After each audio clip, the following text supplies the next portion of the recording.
next level.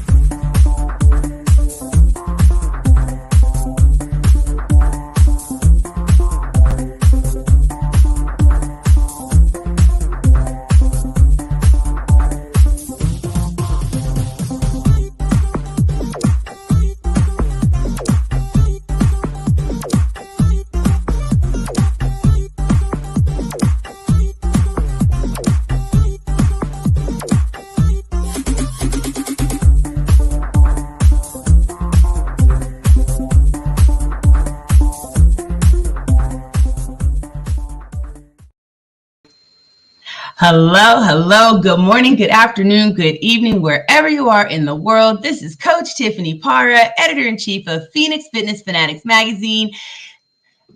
We are taking center stage today on the Own It publishing platform with one of our new contributing writers. I am so excited to introduce you all. So let me go ahead and bring her on in the house.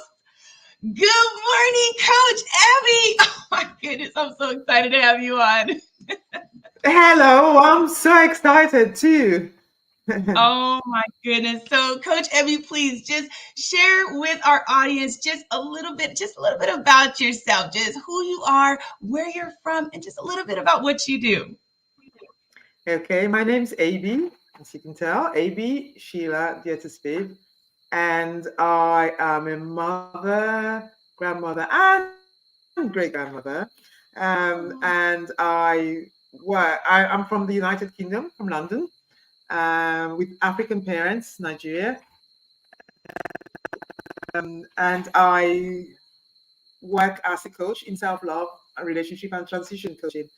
For me, self-love is very, very powerful, and I feel it's the foundation for who we are, knowing who we are, and being authentic, being your authentic self, and living in your truth. So, in a nutshell, that's what I'm all about, and I try and teach that. Awesome. I love that. Self-love is everything. So tell us a little bit about your journey just coming into coaching, because getting into this coaching realm, it can take a lot, right? So what led you to want to get into this industry and, do what you do? What drives you to help people? Okay, I've always wanted to be a teacher, right from when I was really young. But somehow found myself initially in finance, in accounting, and then fell into human resources. And I worked in human resources for years. How did I get into coaching? Gosh, I never ever thought about coaching. But I was in an abusive relationship in my marriage for 10 years. And when I came out, I started to question myself, why did I end up in that sort of situation? And realized the responsibility for what happened to me. I'm not saying that the abuser, the perpetrator, has free or the perpetrator is innocent of what happened and it was my fault. It's not about fault. It's not about judgment, but it's about taking action. And through my life, I then had an autoimmune condition. So my health began to fail. I had an autoimmune condition. I also had a problem with my spine. And I thought, and I was put on medication. I thought, I can't do this for the rest of my life. My doctor said, you have to take this for the rest of your life. I thought, I can't do this for the rest of my life. That was really weird because as I decided that I can't do this for the rest of my life, there must be another way out. I started to get the answers. And so I got into the nutrition field. And I was wellness and fitness coach in the of nutrition initially. That's where I started. And I took a course in nutrition. So I became an expert in nutrition and functionality. So that got me into the realm of health, which I'm really passionate about. And I work in conjunction with self-love and health, because I think if you've got self-love, that also spills into your health. So your exercise, what you eat, what you put on your skin, what you put on your hair, everything falls together. And so that was it. But I found out that my greater pulling was towards like more relationship and more towards self-love, because I think if you have love for self, that's expansive, and you have love for everybody, everything else.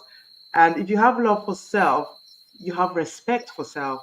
And if you have respect for self, you don't allow certain things to happen to you. So you don't allow people to treat you in certain ways because you kind of think, oh no, that's not right. You can't treat me that way. You either treat me right or I walk or you walk, you know. So it's Yes. about, I think self-love is the foundation. And through self-love, you find your authentic self. And it's very important to find authentic self. Even with my health coaching, I always realized it was mind, body, and spirit. The three have to work together. The way mind, body, and spirit. And you have to be able Yeah. to understand the three in you. So being able to listen to your Mm-hmm. body, being able to listen to your mind taking control of your body, and your spirit giving you the answers through your subconscious mind. So a lot Yeah. of studying, a long process, but yeah, getting there, always learning, always new Yeah. things to learn. It's always a process, right? And you said something here with, the nutrition piece, and I really chime in on that health piece, right?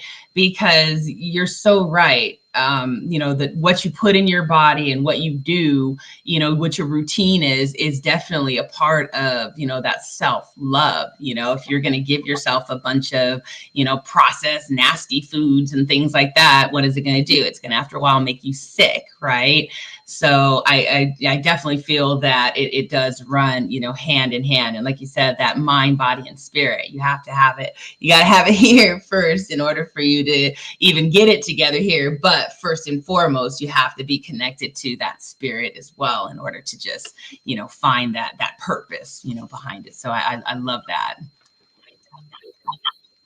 So why do you feel that that self-care is really just so vital, for us, to have that? Yeah, so self-care for me, every 6 weeks I to have a full body massage and a Oh, facial yes. and a pedicure. So that's a Oh, me thing. I think you have to have a date with yourself too. So I mean, I did a course, the Artist's Way is called. There's a book called the Artist. I can't remember something Cameron. I can't remember her first name. And she talks you through about self-love.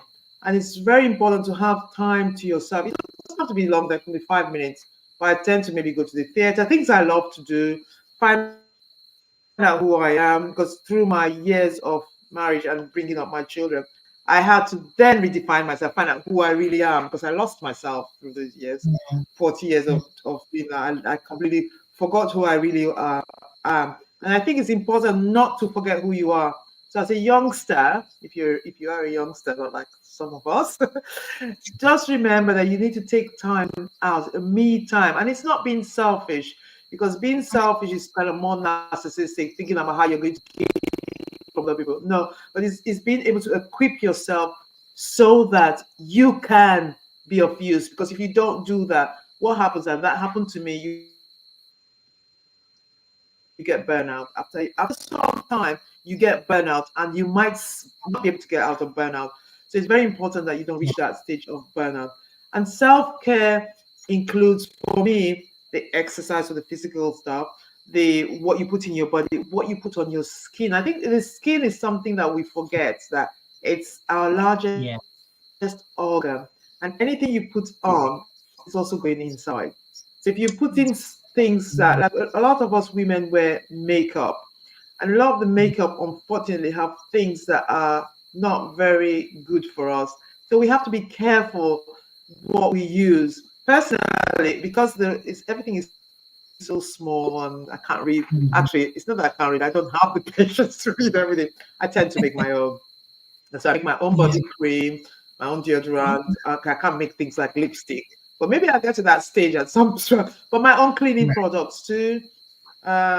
Because I mean, obviously, if you can be patient enough to read, you can find things on the market that help. But just be aware. I'm not saying you have to be rigid, because being rigid also can be stressful.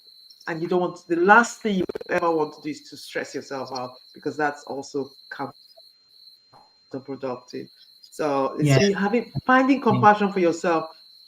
If you make a mistake, and I hate to use the word mistake because there's nothing like mistakes. We label things, and we label things mistakes, or we make other things wrong. It's not a mistake, it's an opportunity for growth. So Right. you make a decision that you're not happy with, change it, try something else until you get it right. Don't beat yourself up, just keep going, make changes, and you're always learning. And those things Yeah. that you call mistake is your growth, because that's helping you to help somebody else or help yourself. So yeah, it's great. Yeah. Yeah.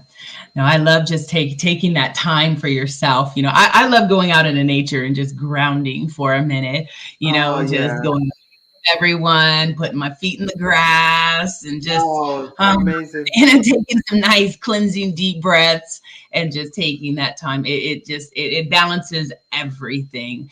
But I would love for you, Coach Ivy, to please share some of these cleanse, the cleaning products, things like that. Since you are a contributing writer in Phoenix Fitness Fanatics, I would love it for our subscribers to be able to tap into some of that knowledge of yours. So I would love to chat with you after this and see where we can add some of those things in, because I think it's vital for us to get rid of like all those chemicals and things in our environment. It's just, it is really, it's deteriorating us and we know it. So I would love for you to share some of those things with us so we can all, start to have more of a clean environment at home.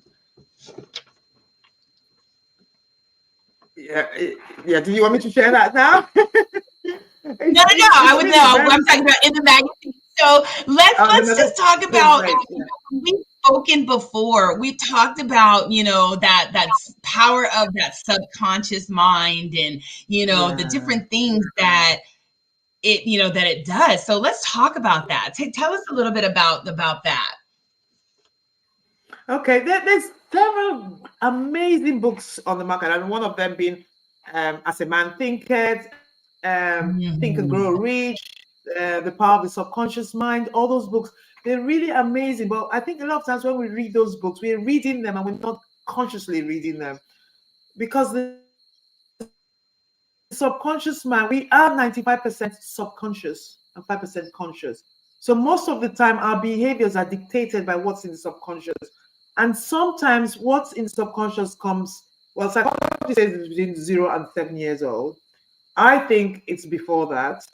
I had an Mhm. experience, which I noticed was when I was 6 months in my mother's tummy.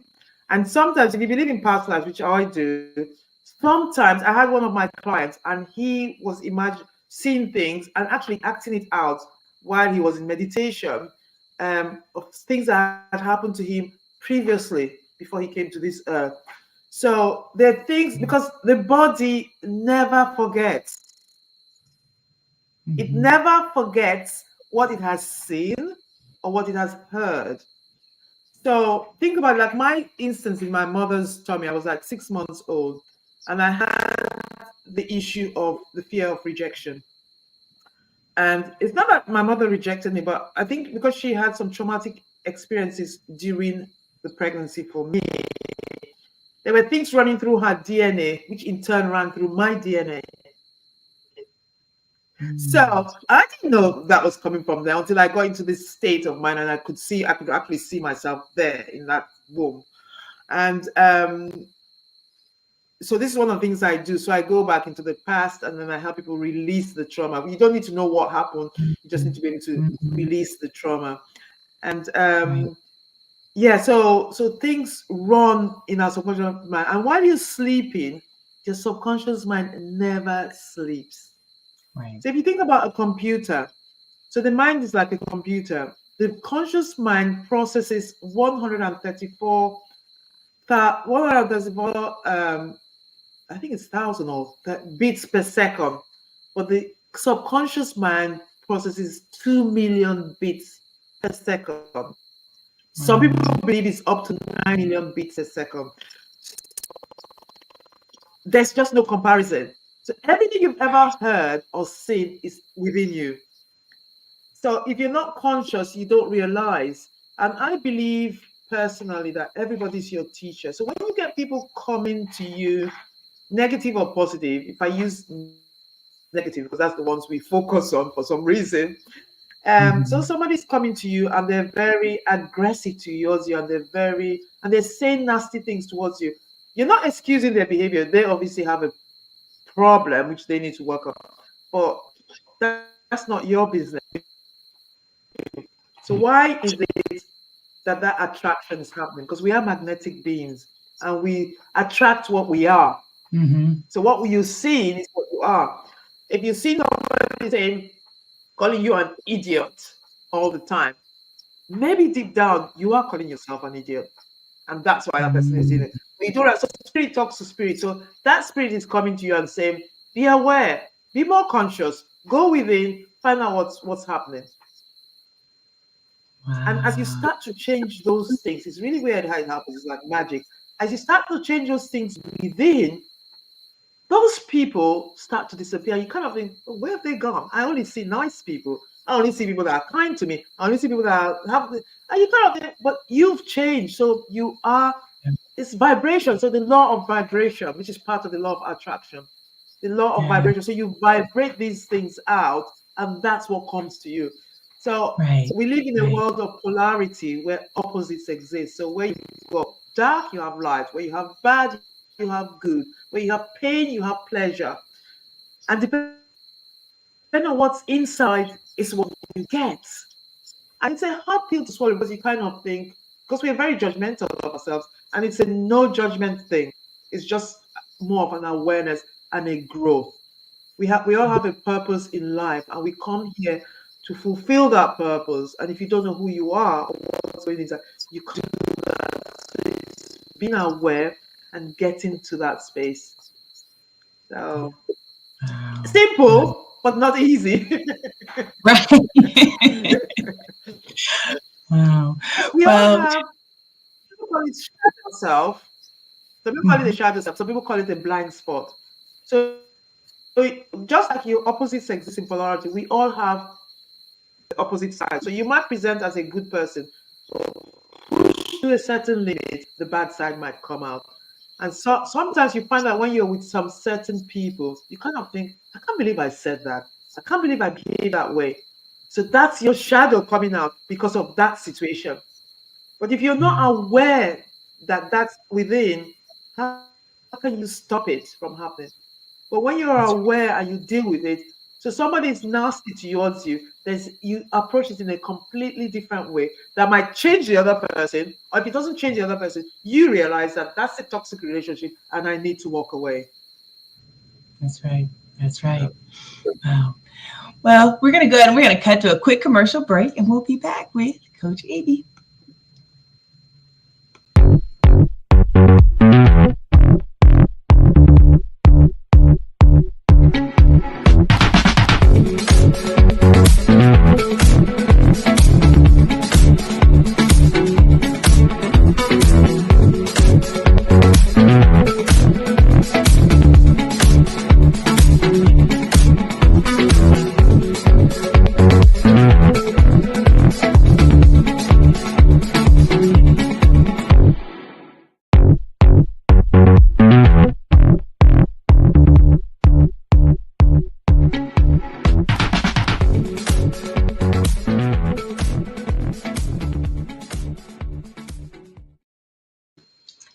Oh, I just love that commercial from Mupo Entertainment. Michelle Mupo. Happy dancing in your seat, most definitely. So we are back. This is Phoenix Fitness Fanatics Magazine, elevating your mind, body, and spirit. We have Coach Abby here with us today, and we are just chatting about self-love and tapping into that subconscious, all those different thoughts going on, right? We need to tap into some of that stuff because some of that needs to come out so we can attract, some of the things that we need to attract in life. So, Coach Abby, so tell us, when you have that just epiphany of, tapping into that self, that subconscious. How did that, how did that really shift, your mindset, and how did that really change things for you as you just, kind of figured that all out? It's so weird because even if it's a small baby, don't think that it's something that you just have to do great and big. And no, it's just even if you make a little change of find out who you are, it's all about you. I know it sounds selfish, but it is all about you, because when you know you help everything on the planet. You love the planet, you love every single insect, the smallest thing. You appreciate things, you see nature for what it is as you start to love you. It's really weird how it works. And then you get more in contact with the universe or God, depending on what you believe in. You find out that your connection is stronger. And as I started to realize that I didn't love myself, because how did I accept being treated the way I was treated? How do I accept people talking to me certain ways? And I realized that there's nothing I can do about them. Absolutely nothing. The only person I can change is myself. And you might see some situations where as you start to change, the people around you also start to change, because obviously you're giving off a different vibration. Or you might see another thing is that as you start to change, you find out that you're not triggered by some of the things that come at you, because that's one great red flag. So if something somebody says triggers you, you know you have some work to do. That's how I started. So if somebody comes in and they say something nasty to me, and I get affected, I kind of think, oh, what's going on inside? Is it that I feel that way about myself? So they're telling me what I feel, so that's the truth. Right. So the minute you start to work on that, even if that same person comes and says that thing, you tend to realize actually you have compassion for them, because you start to realize that hurt people hurt. It's a saying, I don't know if you heard it. Hurt people hurt. You do. So they're suffering, and unconsciously they want to inflict that suffering on others. So they're always lashing out at others. They might not realize they're doing that, but they do. So the minute they realize and start to make the changes, they will find that they stop hurting. But a lot of people don't. They just react and react. And that's why living in the present and understanding what's going on within through breathing exercises, meditation, exercise, all those things really help you to be in touch. Breathing is a very good one that I find. And then exercise, because it gets the balance, the mind in some sort of balance, that really helps. So being conscious is so important. I found that a lot of things that I used to cry about, it doesn't even touch me, because it happens. I know who I am. So when they come and they say, you're that, I know I'm not that. And I'm sure I'm not that.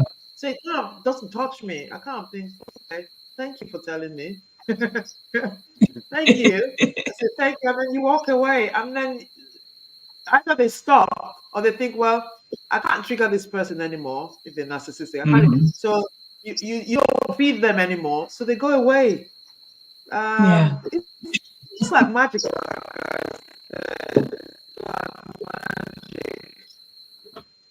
Yeah. Wow. So I know there's a lot of people out there, a lot of this behavior is from, not having that self-confidence, right? Not believing in yourself and your talent, skills, and abilities. Why do you think that there's so many people out there that struggle with that? I mean, there's people that are gifted with so many just wonderful, gifts. I mean, just their own just human ability, that God-given gift, and they still struggle because they just can't tap in. So let's talk about that. Why do you feel that so many people do struggle with that, just having that self-confidence? Unfortunately, I think the way society trains us doesn't really help because it's been going on for generations. So, for instance, if your parents lack confidence, they're going to unconsciously pass that down. So, and if their parents did, so it's a no fault thing. It's just happened through generations because this is not new. It just seems to be getting worse as generations go. Because obviously it will get worse because it's been around so long. And I think we're taught things in school that just connect the mind and the body, and we forget the most important part of us, which is our true self, which is the spirit self. That's our true self. You're a mother, that you're a wife, that you're a doctor, that you're a teacher. That's an identity. That's not you. Yeah. That's not you, really. That's an identity. And we, as a society, we put value on identity, not on self. So if you have a certain profession, they put more value on that because they say that's worth more. But why is that worth more than a cleaner? Because without the cleaner, you can't have the hygiene. So why is it worth more? Why do we value one profession? Okay, because they went to college, but that's a choice that they made to go to college. So why are they getting more than somebody that's more vital, but that's not more vital, that's just as important? Because we all need each other, we all work together. And it's like when you take the female environment, a mother that stays at home and brings up her children is less valued than a mother that goes out. Why is that? It shouldn't be, because a mother that stays at home is bringing up the future of generation. So she's just as important as a woman who chooses to go out. Some people choose to because they love to, and they'll go insane if they're home all the time. So it's great for them. But some women go out and they go insane because they're out there. But they have to be out there, because if they're not out there, they're not valued in terms of financially. And so it's difficult. So there's some women who want to be home but can't be at home because society is saying they're not as valuable as somebody who is a woman who is a CEO, for example. But why is that? Because we all need each other, we're all interactive, and so there shouldn't be more value put on one as opposed to the other. That's my personal feeling. And I think through time, what I've seen, and in my family situation, is that I come from a family that's very highly educated, and what I see from that environment is that if you don't have a certain qualification, you're not as valued in terms of when you speak. It's kind of like, oh, you're speaking, but what your contribution is not valuable. But why is that? But when you know who you are, it doesn't matter to you. Even if you're a cleaner and you're talking to someone who's got a PhD, you don't care that they have that. My grandmother always used to say, why do you think that person is better than you? Do they have two heads? They have one head, you got one head. So therefore, you have the brain and the intuition and the knowledge to find out what's the truth. Just because you read it somewhere, why do you take it as gospel, as 100%? You need to know for yourself. And that has always stuck with me. Yeah. And and it's so true. I mean, everybody has to work together. Like you said, you're the cleaner is going to be the one that I don't necessarily like to have to be home and clean and cook and do all those things. I would love to have someone that could do that for me, right? Because I like to be out in, around people and in corporate and all not really corporate, but just, more just being out there working with people, doing the exercises, doing the group stuff. I enjoy that, but there are others that enjoy staying at home with the children. You're so right. They are the ones that are raising our future, the ones that are going to be taking care of us as we age. We have to have just mad respect for.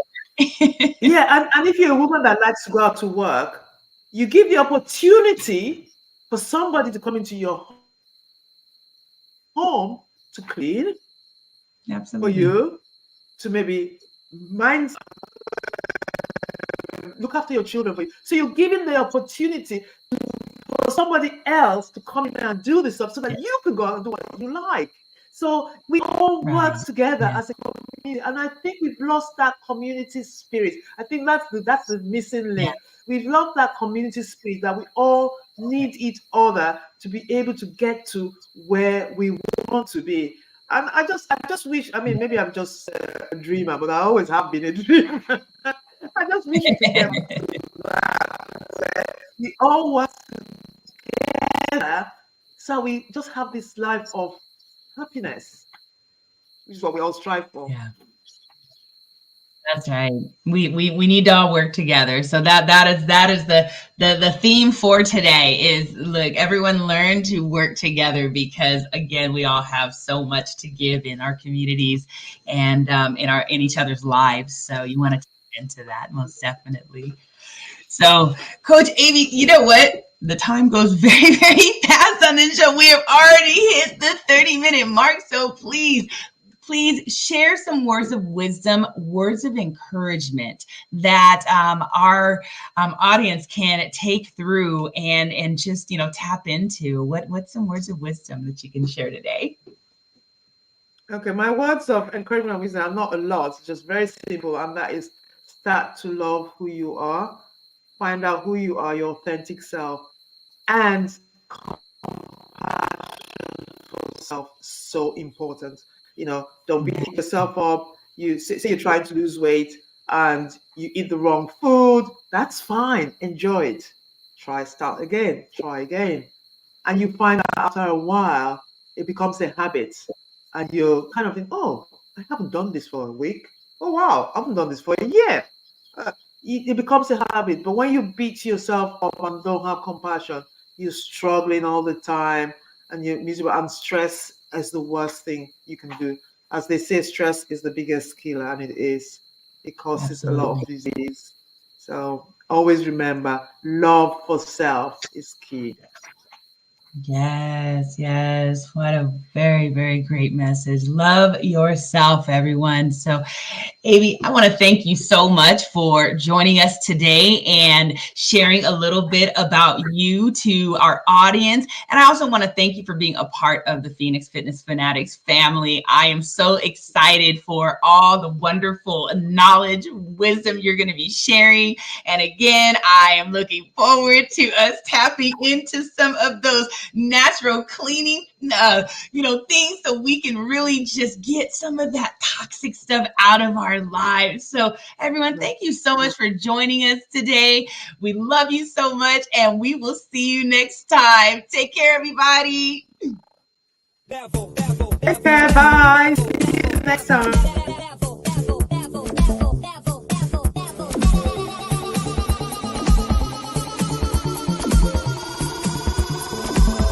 To the next level.